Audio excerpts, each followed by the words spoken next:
I just recently took a flight on an airliner.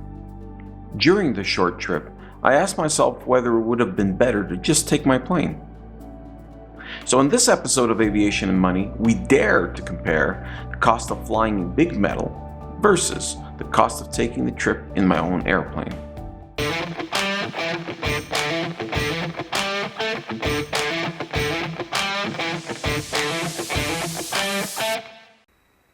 So to be completely transparent, there is nothing I can tell you in this video or prove to you in this video that'll make a pilot choose flying coach over flying their own airplane.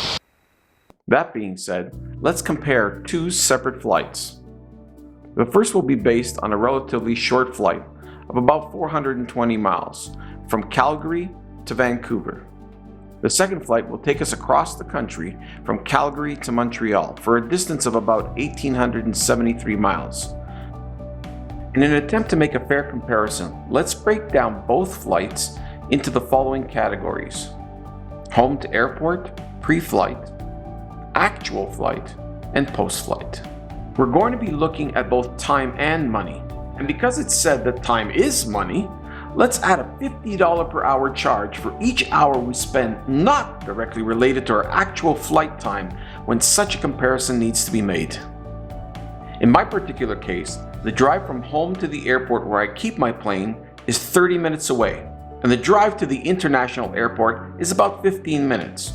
But let's also add another 15 minutes just to park my car and walk to the terminal building. That will even out both our scenarios at $25 each for time spent. However, let's add a brownie point to the general aviation column, as I hate the whole international parking lot and getting to the terminal experience. Given that this is a short trip, we'll only have an overnight, so in both scenarios, there is no additional cost. So how long before my flight do I need to arrive at the airport? According to this actual airline suggestion, it would be 2.5 hours before your flight departs. In the case of me flying myself, that would be a mere 30 minutes, which would be used to complete a walk around, file a flight plan, and load my overnight bag. One more brownie point for general aviation, because there is no random inspection before boarding when flying your own plane. Flight time. Once airborne, the big metal will get you there faster for sure. In the case of the Calgary to Vancouver flight, that would be 1.5 hours. In the Lancair, flying at a reasonable 160 knots average speed, that would take about 2.5 hours. Note that my airport lies 45 minutes north of Calgary International by car, which adds to my flight time. I could, however, decrease my time to destination by simply increasing my average speed to 180 knots if needed. Flight costs. This one gets a little tricky. Airline tickets are cheaper the further out you book. This particular flight could cost as follows depending on when it was booked. The week of the flight, for example, would cost me $530. 1 week out, $366, and 3 weeks out, $159. Let's pretend we decided on the flight 1 week out and our cost is $366 plus $15 for seat selection for a total of $381. In the Lancair, fuel will cost us $80 per flight hour for a total of $200. We will end up landing at a different airport so we can bypass the landing fees, but we'll still have to pay for tie down of possibly $40 at smaller airport. This brings our total to $240. Let's not stop there. Let's also add another $25 for annual maintenance and oil consumption and just overall wear and tear on the aircraft, bringing our new total to $265. So pay attention, because this is very important.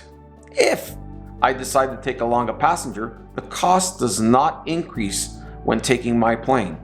One person or two, the plane still makes the trip and costs are what they are. In an airliner, obviously, multiply that cost by 2. You guessed it, brownie point for GA. Once we've landed, how long will it take us to get out of that terminal to hail a cab? Given that we haven't taken luggage for this trip and hoping that we're not at the furthest gate from the terminal building's front door, we can assume 30 minutes is an optimistic estimate. In my personal plane, we're looking at a minute exit strategy, but let's be fair and add another 10 minutes to tie down the plane.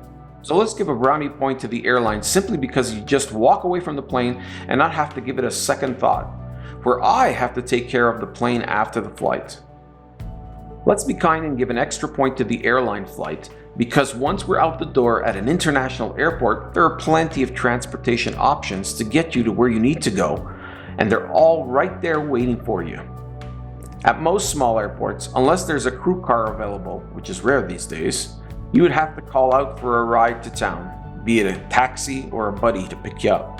Time to summarize and wrap things up for this episode.